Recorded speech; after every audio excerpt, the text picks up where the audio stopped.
Be afraid. Be very afraid.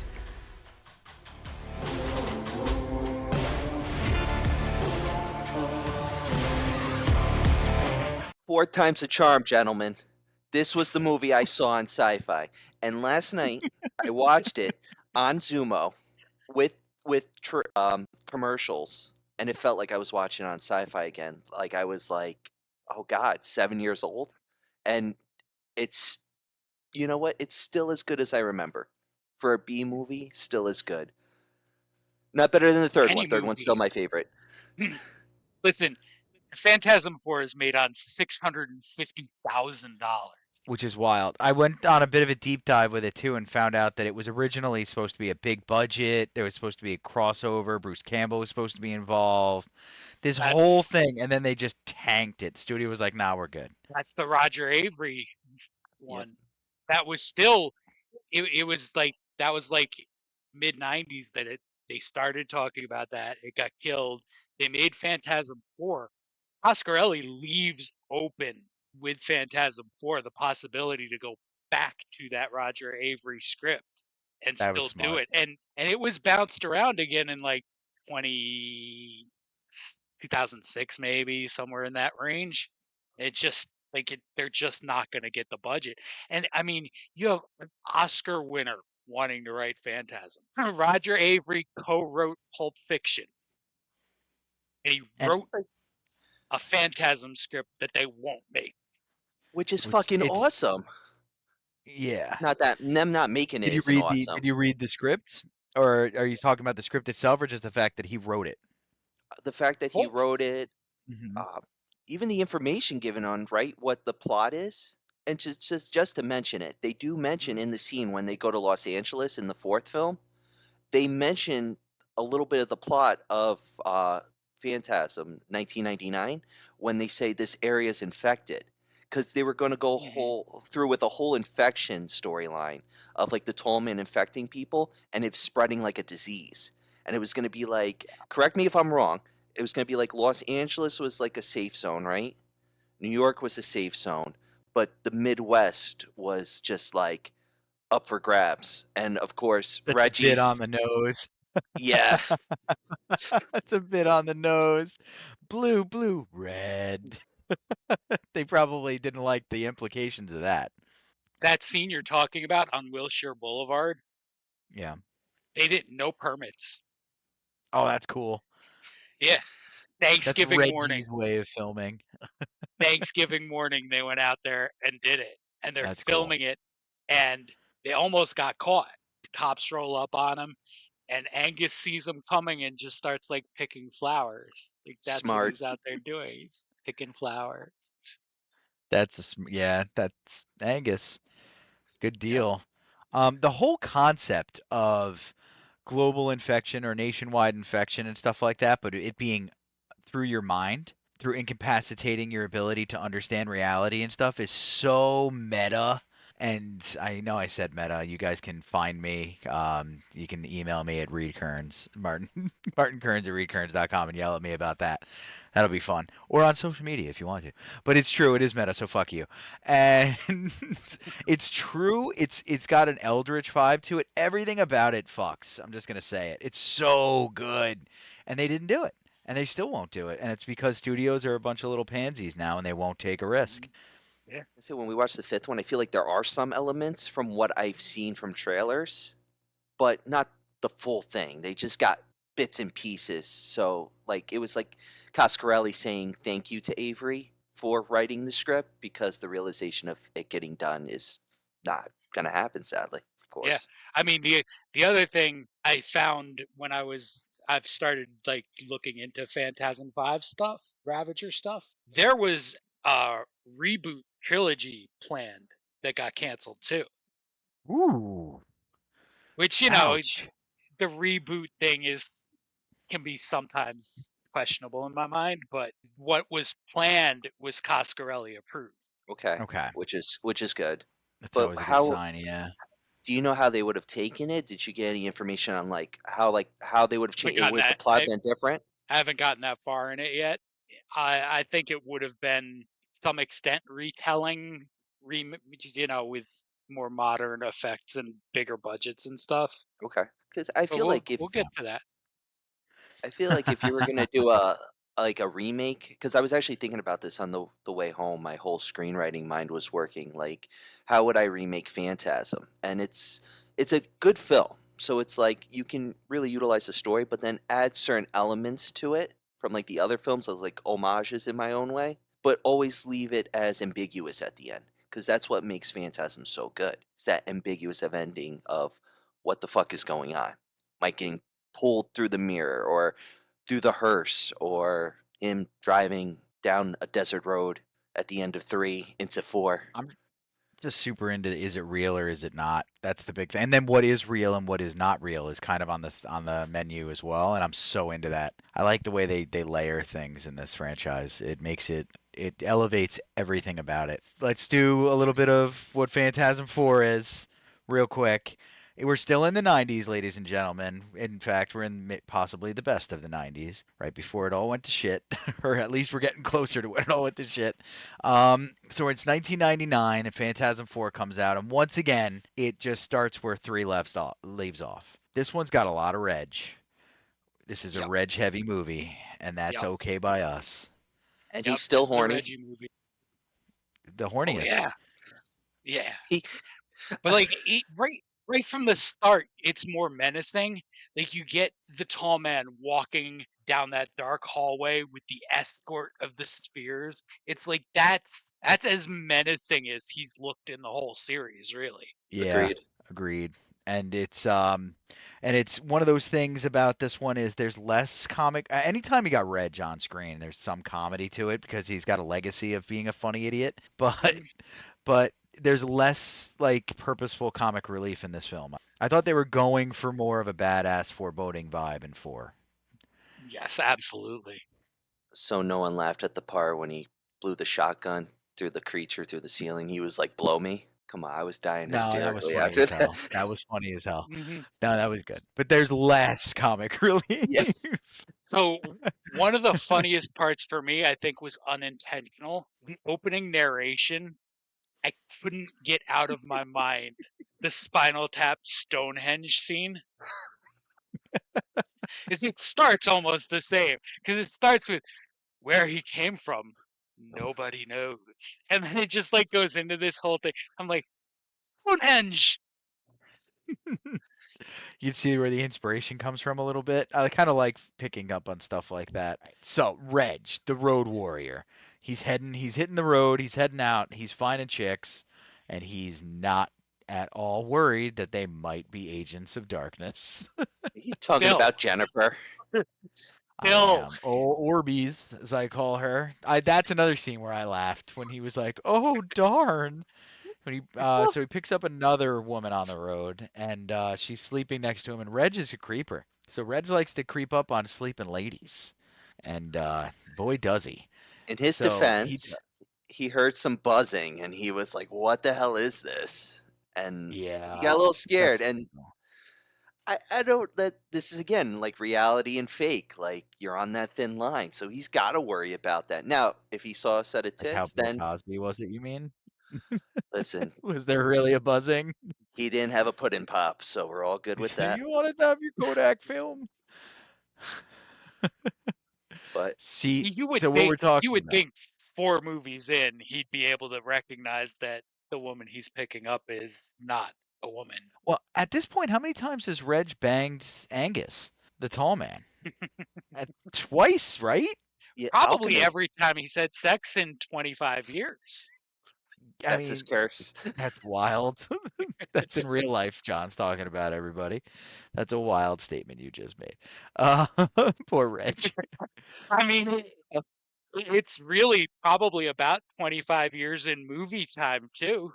If you look Yeah, you're where about right. Mike starts to where he is in 4. That's true. Yeah. And Mike's got his balls back a little bit in 4 too, but we'll get to that in a second. So Reggie, what we're talking about is Reggie getting bamboozled once again by a hottie and finding out she's not, she's not a safe person. And we're talking about when he pulls the covers off her or whatever, and she's got orbs for boobs, and it's hilarious. It's just hilarious. Then Reg has to deal with that situation. Just how they pop out. I was like, I admit I was laughing at that. I was like, boop, and I'm like, okay, like, what are we doing here? It reminded me of Dumb and Dumber when like Lloyd, Jim Carrey's having that dream sequence with I forget the character's name, and she undoes her top and it's like the headlights. I mean, as a Yeah. kid in Mary Swanson? 1994, Mary Swanson. Yes, there we go. I got your briefcase. Yeah. Samsonite. I knew it started with an S. We're not going to do this the whole episode, I promise. But yeah, that's exactly the vibe. Brian's got it down. Mike's on a parallel storyline. He's on his own journey in this one. And what's Mike up to, guys? He's traveling the desert. He's getting like the tall man's right behind him the entire time. That old woman from the first one, the psychic, she's definitely involved. Because I don't remember originally watching it as a kid. You know, it doesn't because I never saw the first one. I never connected the two.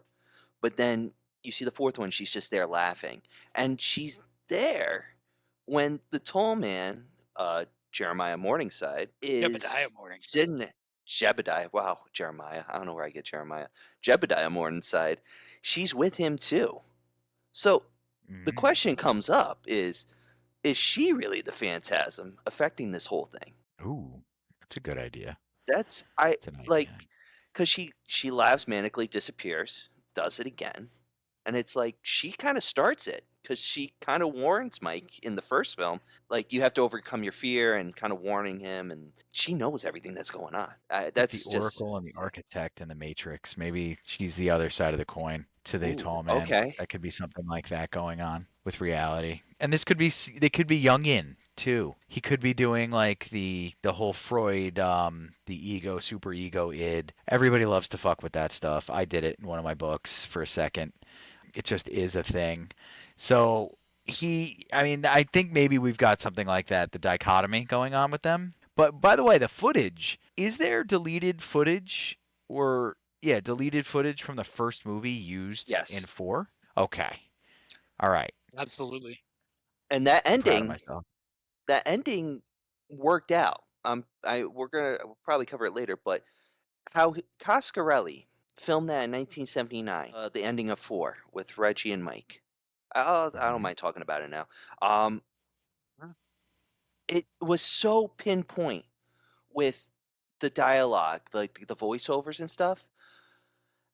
How and how the actors react. Like, did you hear that and stuff? I'm like, it's 1979, so 79, 89, 98, 20 years later, you redo this, you do the same scene, and you get it pinpoint 20 years later. I'm amazed by that. That's It's that's just crazy. it's in his It's a DNA. phantasm. That's a Yeah. phantasm right there It's in a bad. screenwriting. Like that's us filming. Like let's say we're filming something in like a scene or something. It's like, oh yeah, I'm going to use it 20 years later and put voiceovers, and it's going to make total sense. Like it's it's remarkable for me as like a screenwriter and stuff, just a maker, because it's crazy. Yeah. And you think about it, that you have that scene to close. You feel like, all right, he's wrapped up this series. Anything he does after this is either like money grab or whatever, but it's not. He never intended for it to be the last one. That was never a plan. It's just that like a poignant moment to end what in a lot of ways is the most emotionally deep Phantasm movie. You have Mike spending a lot of this movie trying to die. Yeah, Yeah. he writes his He's will. trying to hang himself. The tall man won't let him die. Which is another Anybody reason else why can die, but not Mike. we were thinking about that as like because this is Mike's story, Mike's driving the story kind of thing. Mhm. Mike, Mhm. tall man, could be part of Mike's psyche, not allowing him to die but torturing him. It could be an allegory or not even an allegory, a metaphor for anything you want to go with. His depression, his self-loathing, whatever you want to do. Mhm. It's all there, man. And then that's like why I like the fact that Don is Coscarelli's able to keep you guessing in this way because anything that makes me think in this way, I'm cool with. Even if it's a silly movie with Orbeez in it and whatnot. You know what I Yeah. mean? I'm gonna start calling them that I now. like Orbeez. They're They are. Orbeez. Well, I mean, they became Orbeez the second I saw them on her boobs. I was just like, "Geez." And I usually watch it. I have no time for the listeners, so I watch these things streaming from my phone if I can, sometimes while commuting, while driving, and also like when I'm downstairs working out. I'm not watching it as I'm driving. I'm listening, and I'm aware of it, officer. You narc.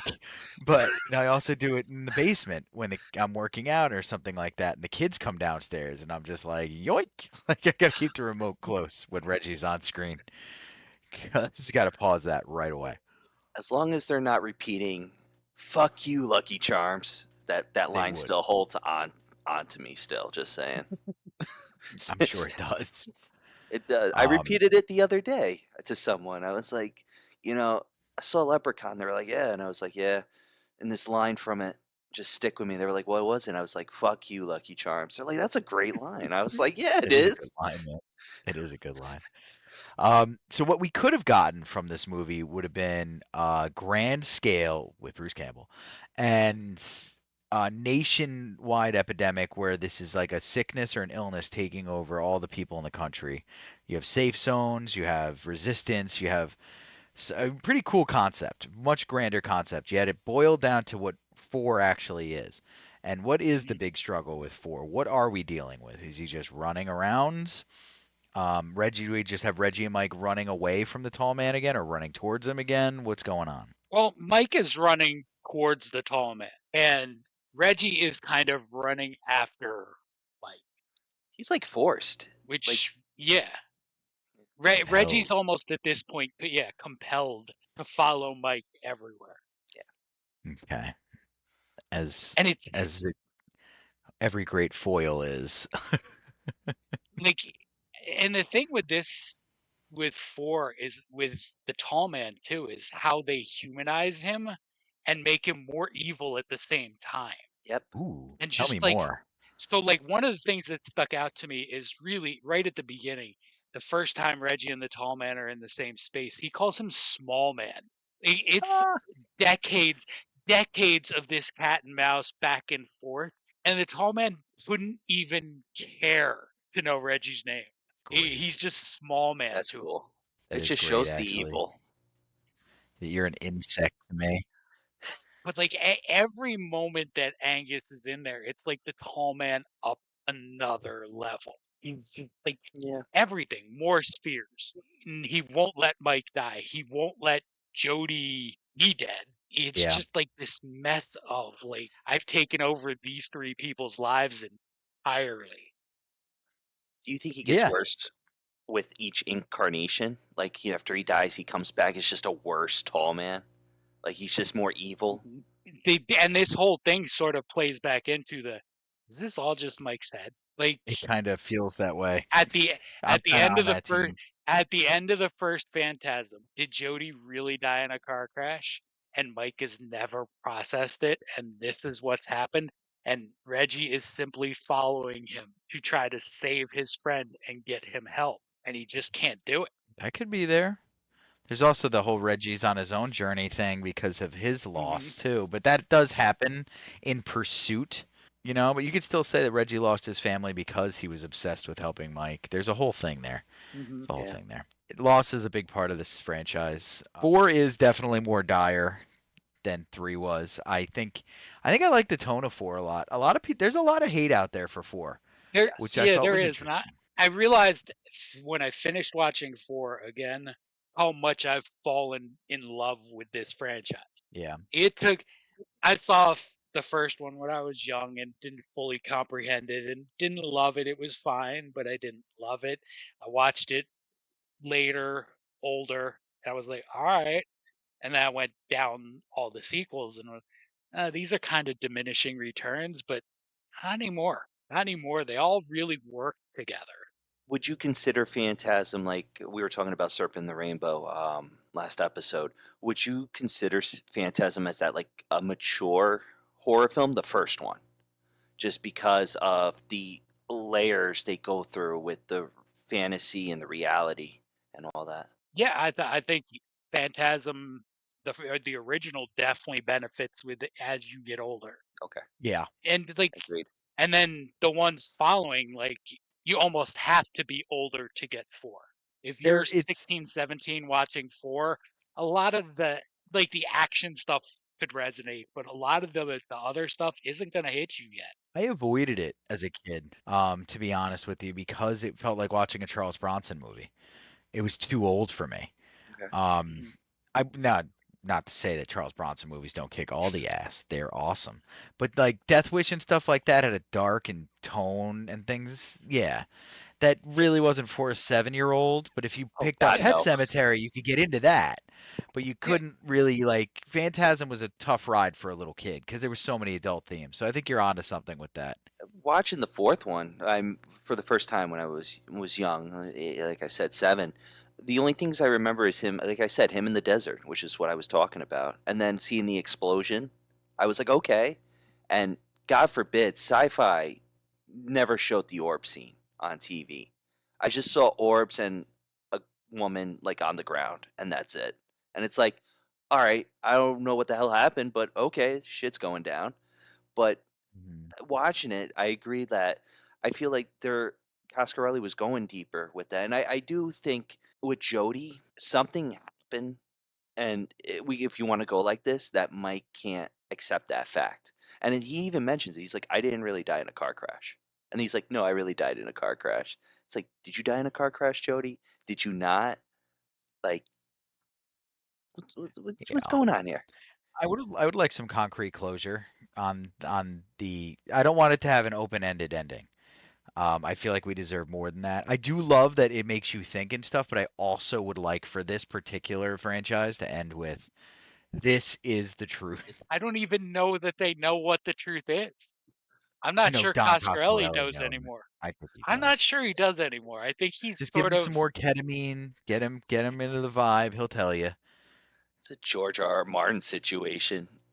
I'm still writing this. I know how it's going to end, but you'll He's never an know. asshole. That was a money grab. He was told not to finish the stories by HBO. That's my take. Listen, That would be George, so because you're scummy. definitely going to be tuning into this podcast for sure. This is my opinion of you. Give the fans what they want, you schmuck. In his Yeah. defense, which I rarely come to, those books were coming out like in the 80s, Yes. right? Game of Thrones, the first one, or maybe even the late 70s. It's the first Not one sure. started, I want to say in the 80s, and then it was like, all right, let me take 500 years to write book 2, and then book 3 comes out quick, and then real quick on a Yeah. tangent, book 4, it's all the supporting characters, guys, from And all the I 3 ordered books. 5. I ordered book 5 from the UK because it was going to get to me 2 days earlier than the US release. That's how excited I was back then for the franchise. Because that was like season 2 or 3 on HBO. So I was actually in the new story. And I read that book in 2 days. I was working in the Bronx back then. I took a day off work. Marilix, it's true, I wasn't sick at all. And I remember we lived in our little dinky apartment. And I actually got into Game of Thrones because of the wife. Hey, the wife. Do you know when the first Game of Thrones story? The look I'm getting right now is amazing. Do you know when the first Game of Thrones story came out? Like the book. Okay, so she read them pre 2000. So that doesn't help us with when they came out. But Ryan's doing some research. All right, got it. And when we saw that it was coming out on HBO, Kim's the one who told me the books are awesome because she read them like 10 years before. So when was the first one? August 1st, 1996, ironically. Huh. 1996. I was agreeing with you. I thought it was 80s, but 1996 No, he wrote the that's first one. fine. All right, that works. So The that's one. been out forever. But yeah, he sucks. He's slow. Well, yeah, but Back to the meat and potatoes. that interview with Stephen King he did, that was pretty good. Oh, that I'll was give him good. that. That was good. No, I don't hate George R. R. Martin. I'm just pissed that he's a slow fuck. He gave Stephen us King Elden writes Ring. 6 pages a day. Miyazaki gave us Elden Ring. All right, he wrote Elden Ring. He gave the Yeah, lore. he had RR write some lore, and he even talked about it on a Late Show. He was like, "Yeah, I wrote about 5,000 years of history, loose history." So he did like basically a mock-up of the family lineages of the gods that they didn't even use, by the way. So I'm not going to give him too many kudos there. This is going left. I'm going to bring it back to center. I'm getting angry. My bad. Reel it in. No, you're good. You brought in Elden Ring, something I love, and George R. R. Martin, something I'm mad at. There's But I'm no dark King, no Dark Tower reference tonight. No Dark Tower reference. you already said Stephen King. It's over. Stephen King, though, just to finish up this tangent, does 6 pages a day, 6 edited pages a day, like clean pages. What a page is to him, I don't know, because word processor. Is it a Microsoft Word page, maybe? Is it double spaced? I don't know what that might mean, but 6 pages a day is what he does, and that blew George's mind when he told him that. Oh yeah, it And I've did. known that forever. Yeah, it blew his mind. He's like, "What?" It's like, "Yeah, you don't just sit on the couch and eat Butterfingers and think about all your money. No, I write. I'm a writer, George." So, anyway, back to Don Coscarelli. And actually, one of my issues with this franchise is, and that 7 years going by between films is a bit of a good way to destroy any sort of like major box office impact, and may have been why the fourth movie was never given a chance to succeed. Yeah, I What mean, do you guys think? being direct to video and not getting the distribution it deserved Yeah. definitely helped because I mean, studios to a degree did invest in 2 and 3, but they Yeah.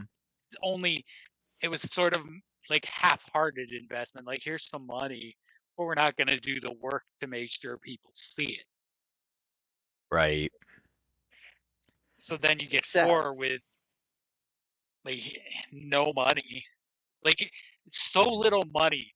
The Civil War scene, Coscarelli donate that's a $200 casting. Mhm. He Yep. donated $200 to a group of Civil War reenactors to get them to do that, which is also why it looks good.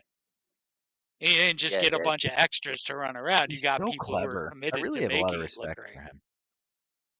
Yeah. Yeah, he's I mean, that's a driven guy right there. that's a true director who can stretch a budget.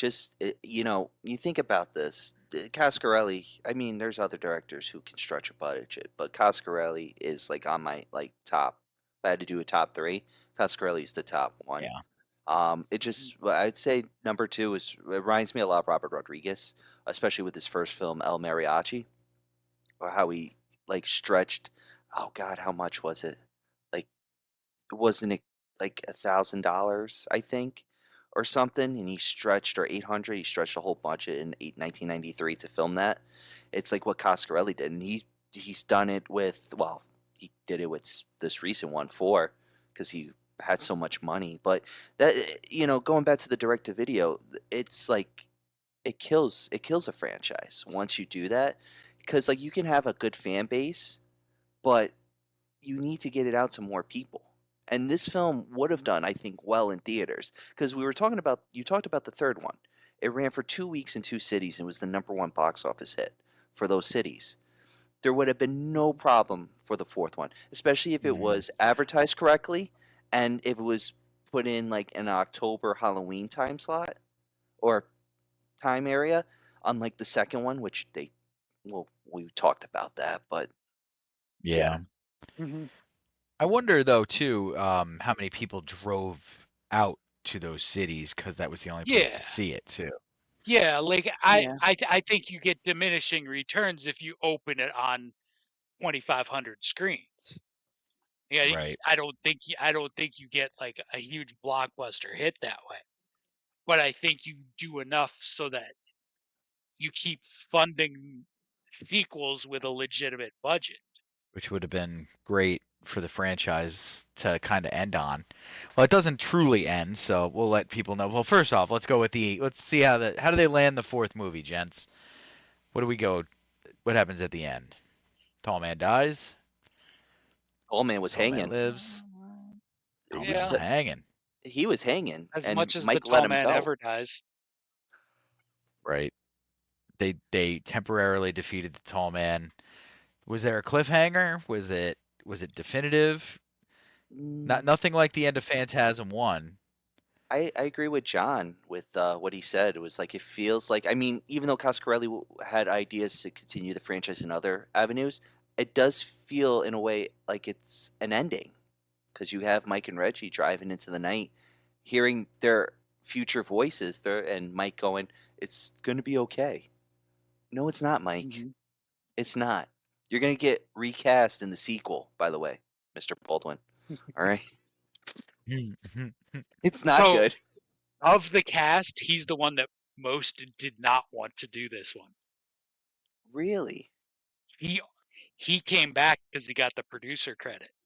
Wow. That was They had to sweeten the pot. that was his deal. Hey, Was he looking for more Reggie money? was always down.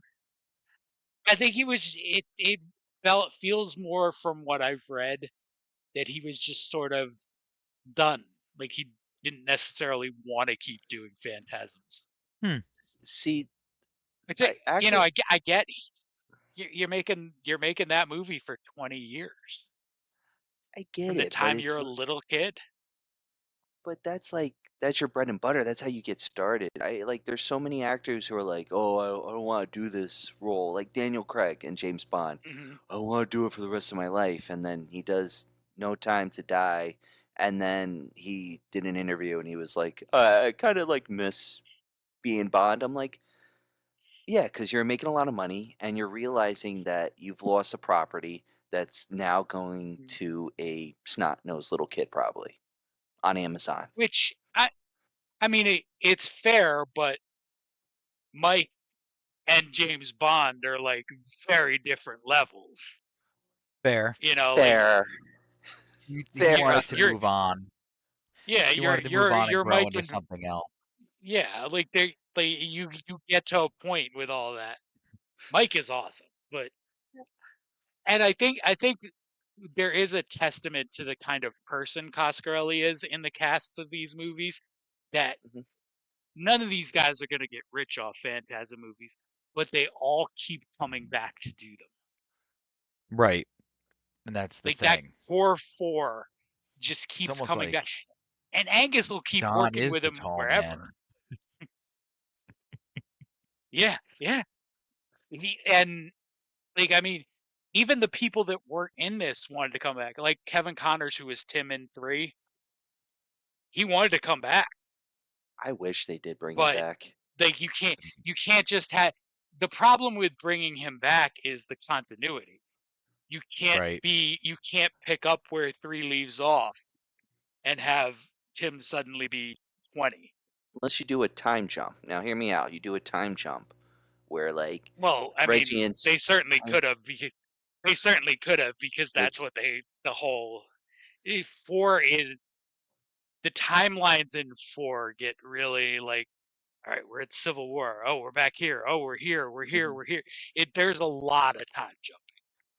It goes from 98 to Phantasm may be the 79. most.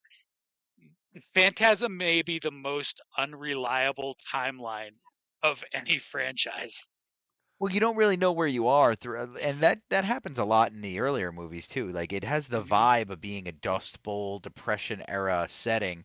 You don't really feel like you're in the 90s or 80s. The cars Mhm. stand out as being out of the right era that they're driving and stuff like that, right? Like it does. It's interesting. The ice cream truck, I feel, has like that. I When Reggie's driving it, I feel like he needs a coach and a buggy more, like with horses, because it's just that design. It's just the design, you know. It's I don't know. I think they were going for a Mad Max vibe at one point, almost like with the road scenes. Mad Max Mhm. meets pre-Evil Dead because well, Reggie is pre-Ash, comedy Ash, in my opinion, in our opinions, I would say.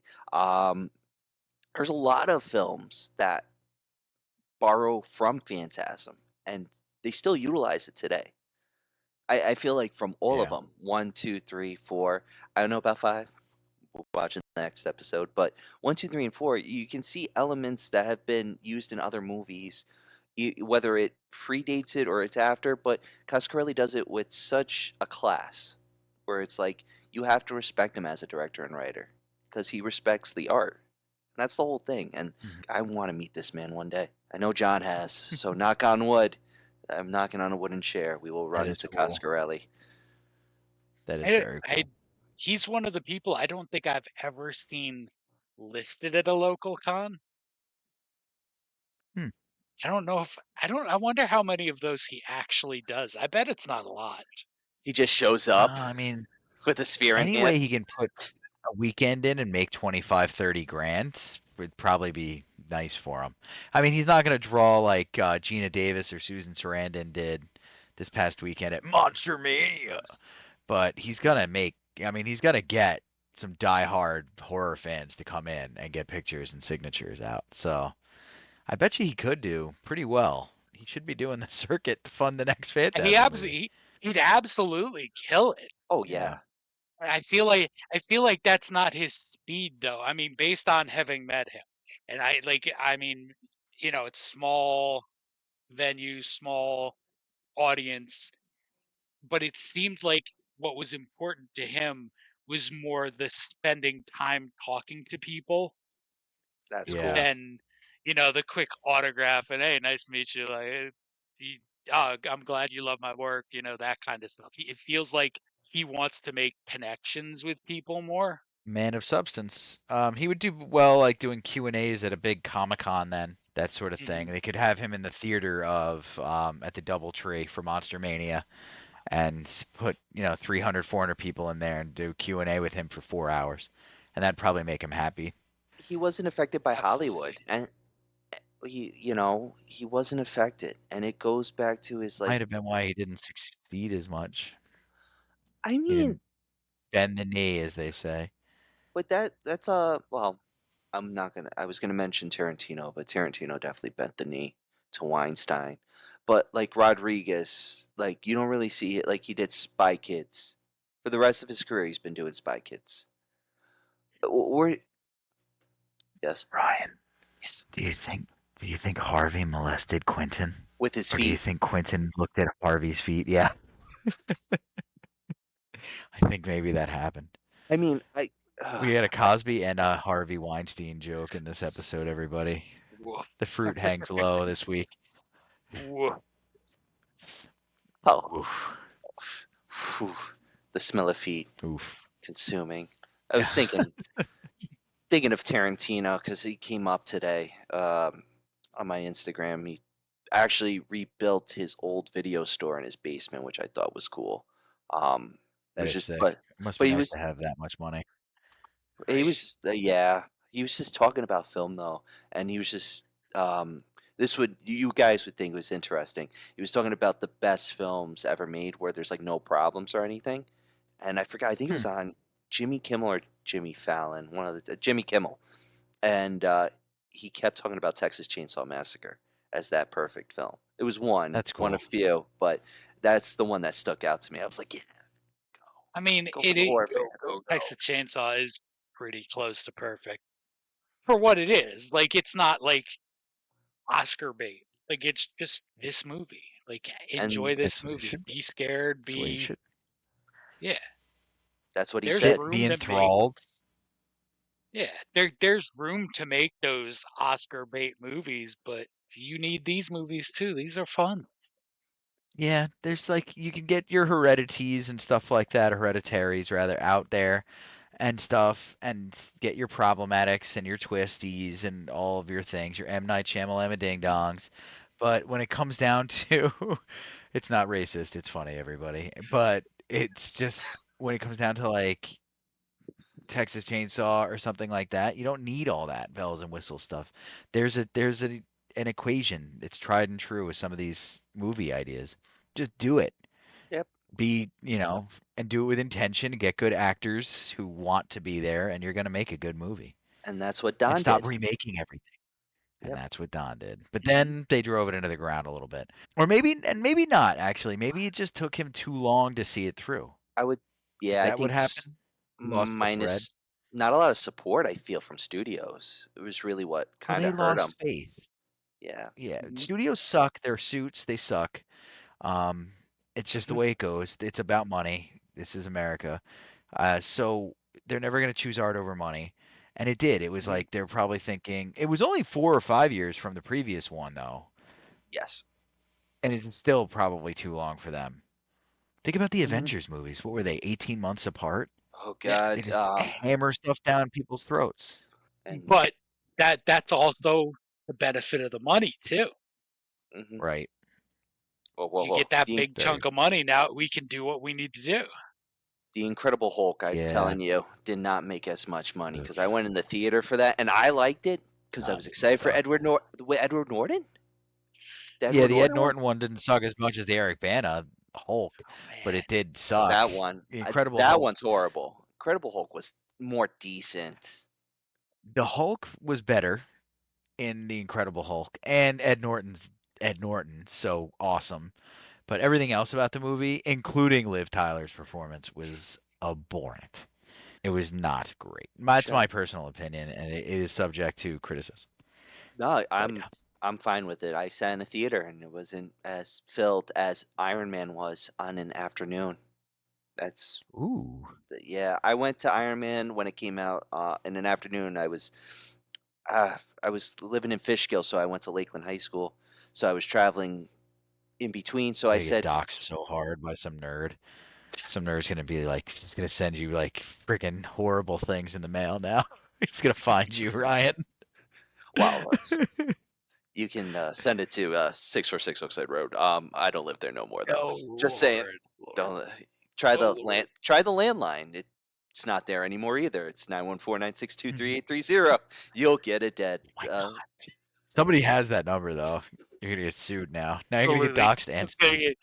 Someone's gonna get 8675309 to death because of you. 8675309. 309. Is Ryan there? Anywho, yeah.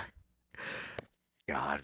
And you know people, if they got their teeth into something like that, it would be some unsuspected. It could be like a little old woman, and they would just destroy her life because fun. I'm just there's a memory I can't talk about right now. We'll just say that, but it is laughable. I'm sure. I'm sure. We lost the thread on that. What were you saying before we went on that journey, Ryan? Oh no, I was saying like going into a theater in the afternoon in 2009 to watch Iron Man and see it packed, to seeing the Incredible Hulk a few months later at nighttime, and it's like no one in there. It's like people. But Thor was the same way, and I'll throw that. And Thor I shit on in the beginning, and then I saw it and I was like, I do like it. I do like this movie. Thor, the first two Thor movies were solid. Anything Thank you. I mean, it wasn't a Hemsworth. Thank He you. didn't hold it up either though. Natalie Portman held it up. She can act like a freaking beast. And she can rap. She held that movie up. She can rap like a beast too. And you have a Skarsgård. Ugh. Oh yeah. So sick of him. Yes, she did. Yeah, he had a Skarsgård. It wasn't Bill. Actually, there's a Skarsgård in Zoolander. I found out today. Alexander, no way. Which one? Alexander Skarsgård. He's the one. He's behind. He's making food. He's like, oh, Derek should be over here soon. And he's like, Derek's gonna take time. He goes, no, he should be. He's one of the guys who get blown up when they're doing the whole gasoline fight. He's like, I gotta go pay for the gas. Yeah, he's one of those guys. That was him. I found out today. I was like, they're everywhere. They are everywhere. The Skarsgårds. They're reproducing under the cupboards. The Skarsgård men. Those bastards. Speaking of evil entities that are ever present and creeping upon us, the tall man's lurkers didn't go out. Look at this guy.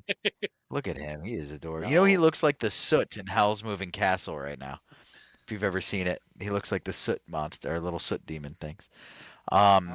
So 4 ends, and our winners win, and then we kind of cliffhang until we get to 5, which is Ravager. Yep. And that happens in early 2000s. Well, not it's early. Filmed over the course of like almost 10 years. Doesn't get its full it premieres, I believe, in 2014, and then full release in 2016. Yep. Which is wild. So that's what, 20 years? And no one knew they were filming it. Yeah, no one knew they were filming it either, which is crazy. I mean, how could you? How do you hide it? How do you hide that for 10 years? Well, I mean, there's no big. There's got to be no big sets. You start with filming at Reggie's house with just wild. Essentially, just Dan Hartman, who directs Ravager, Reggie, and Reggie's wife.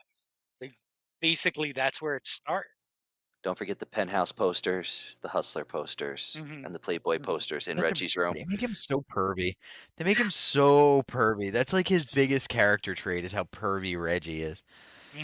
He's so bald, like, and not the elegant kind. You know, I'm not gonna point it out because it's rude, but you know what I mean. You know what I mean. Yeah, exactly. It looks good. You can walk through a park and people don't hide their children. Reggie looks like a creepy guy.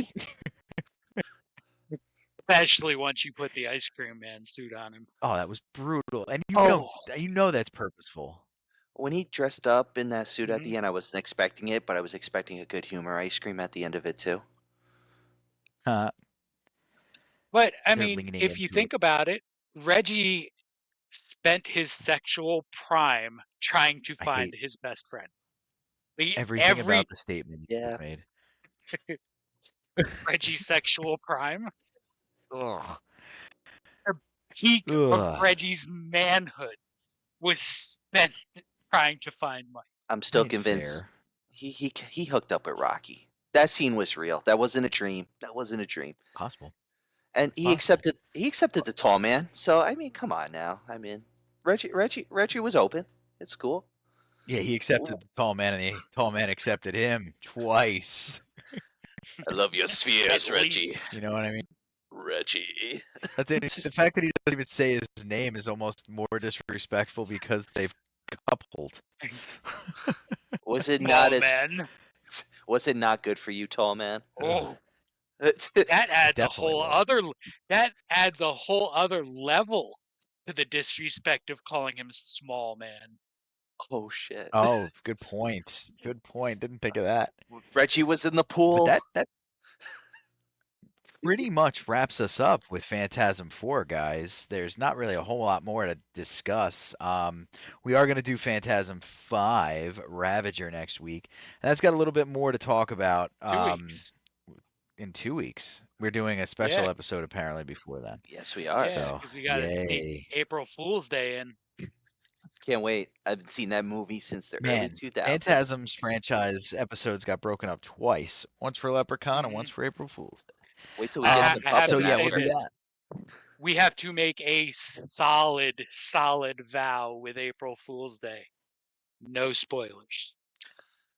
Yeah. Okay. Yeah. I can do that. Because I feel like with that movie, you say one thing, and it just, after seeing it, and I still remember it vividly for how each scene is, you mess one up, and it's like, it can spoil the whole thing. It's a great movie. Yeah, though. we won't do it. Great slasher. We'll be good. But let's roll into top fives, boys. Ryan, you got some top fives for us? Of course. I'm going cheesy. I did threequels. I went from sequels to threequels. Now we're going to go with fourquels. That's what I'm calling it. Fourquels. Fourquels. So it's like a Tolkien elven word. Fourquels. Might be, but fourquels meaning it's the fourth film of any 5 horror film franchises. I was trying not to repeat, which was hard because my number one I've mentioned, and I have to go with it. But to start with number 5, Kearns, this is your favorite guy right now. This is Bride of Chucky from 1998. I've seen that movie 1,000 times on Sci-Fi. It's the 4th movie. He gets a girlfriend. Tilly? Tiffany. Oh, Tiffany. Tiffany is the girlfriend played by Tilly. Yes. Yeah, the actress's voice is very. I mean, I know exactly. I can see her face in my mind the second I hear her voice. She's like one of the most iconic voices in movies. But I had such a hard time watching that as a kid. Or maybe not iconic. Oh, it's iconic. That screechy Identifiable. voice. Identifiable. It's a better word for it. Jennifer Tilly. That's her sorry. name. No, you're good. Help me remember her name. But it's a good movie. It's kind of going more into the comedy element at that time, but it still has that horror. It's got John Ritter in it, which is nice. I like John Ritter. That is nice. You come knock at his door too, which was cool. All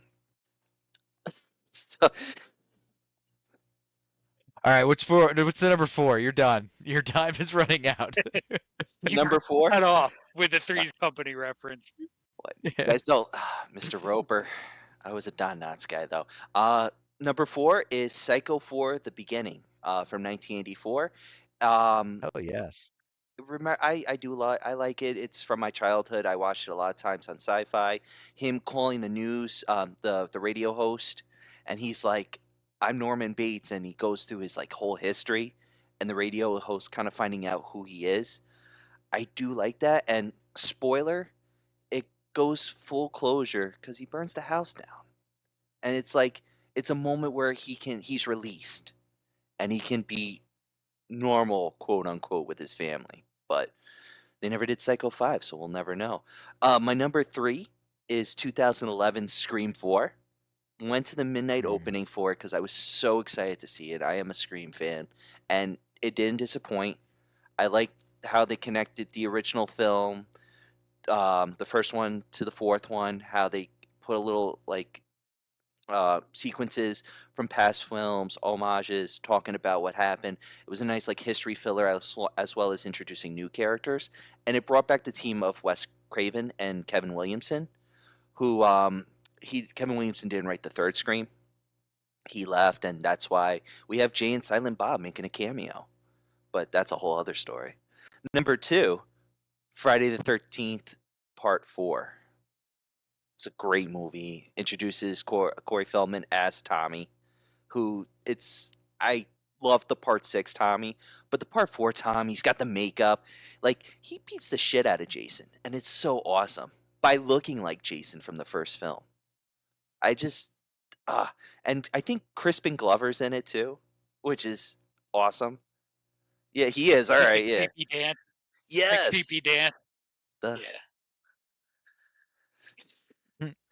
and it's just it's an interesting movie too. I won't get into it, but it's an interesting one. And then number 1, I gotta go with Halloween 4: Return of Michael Myers. Guys, come on. That was one of the best ones. That's one of the best 4s of all time. Yes. Just I'll never forget the coal chute scene in that movie. That lives rent free in my mind. When she's in there and he's stabbing through the coal chute, It's just that's so pushing scary. There's It so is mu- that's a very frightening film. there's so many good Did s- it well. Probably also the funniest moment in a Halloween movie when the In the barn? townies are chasing Michael Yes. Myers and they catch the Yeah. guy in the bushes and we Fred counted Hollister. when I was in high school we counted how many times they shot poor Ted Hollister. It was in the 30s. And then the guy just walks over and parts the bush and shit, Earl, it's Ted Hollister. He's like, you son of a bitch.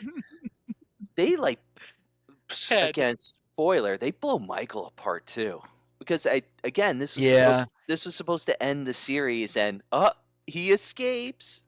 Was that the one where they get him in the police station? That's like a Terminator moment where they just shoot him 400 times in like the police station, or is that a different one? So that's 5. That's the ending of That's 5. 5, In the okay. fourth one, they're like, we got to call the sheriff's station, and they go to the police station, and they find all the bodies dead, and that's got one of the cool scenes because it shows how ferocious Michael is. Because that whole return, they want to show him being an animal, and he tore some heads off. They got some like beheadings in there, like in between where the and this is why I'll never put my head ever again between a stairwell and the banisters, is you see the guy's body in between the banister and the head just there, and I'm like, what did this son of a bitch do right now?